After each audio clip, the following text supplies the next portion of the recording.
Assalamualaikum. Pagi ni kita tengok dulu pisang pisang raja. Saya tanam di tepi sempadan dengan rumah jiran ni lah. Antara rumah saya, dia rumah saya ni. Lepas tu sempadan jiran lah. Kalau sempadan jiran ni dia pagar ni sepatutnya pergi ke keluar lagi.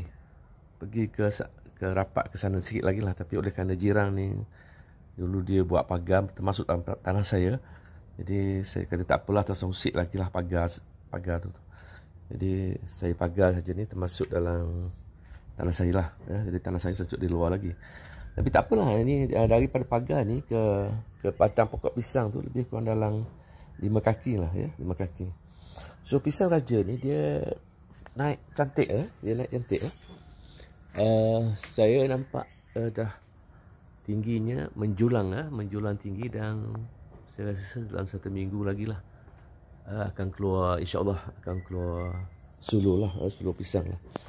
Tapi nak ceritanya tentang kaedah dia. So batang dia ni besar je, batang dia ni besar. Kemudian dia ada anak banyak ya. Satu ni anak suluh pedang satu, ni orang panggil anak suluh pedang. 1, 2. So ini anak kecil-kecil lagi. Dan ini pun satu lagi. Dan sebelah sana pun ada satu lagi ya. Jadi ada 1, 2, 3, 4 lah anak yang telah besar. Yang kecil ni ada 4 juga. 4. Anak ni kita tak boleh ambil lah. Kita tak boleh ambil anak ni. Kalau kita ambil anak ni, dia akan mengecapkan ibu ni terkecap ya. Sebab apabila kita ambil, kita putuskan akar dia tu, maka pokok besar induk ni akan terkecap. Tapi macam mana nak buat? Setengah-setengah orang kampung dia biarkan. Jadi kalau biarkan, pokok pisang ni tidak akan berbuah comel lah. Tidak nampak cantik lah, buah kecil lah, sebab banyak sangat anak. Jadi kita kena bunuh anak ni. Anak ni kita kena bunuh, kena potong aja ada anak ni. Potong bawah, potong semualah. So kita kalau nak tinggal pun satu saja ya. Satu saja. Mungkin saya akan tinggal yang ini lah. Yang ini saya akan tinggal sebab dia jauh sikit lah. Itu kaedah dia lah ya. Itu kaedah dia.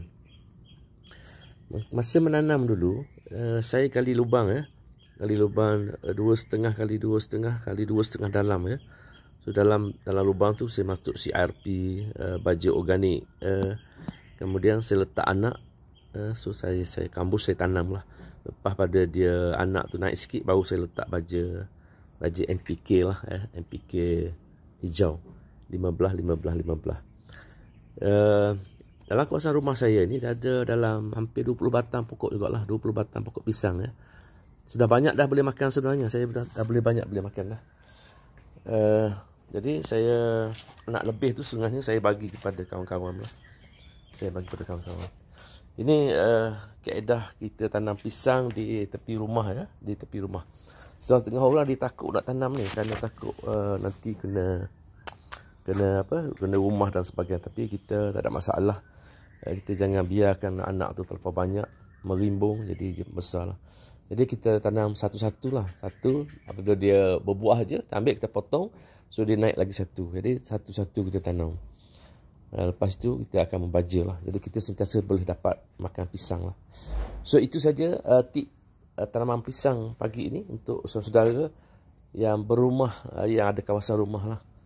Boleh tanam seperti mana saya buat ni. InsyaAllah berdapat ada rezeki lah. Okey, itu saja. Assalamualaikum.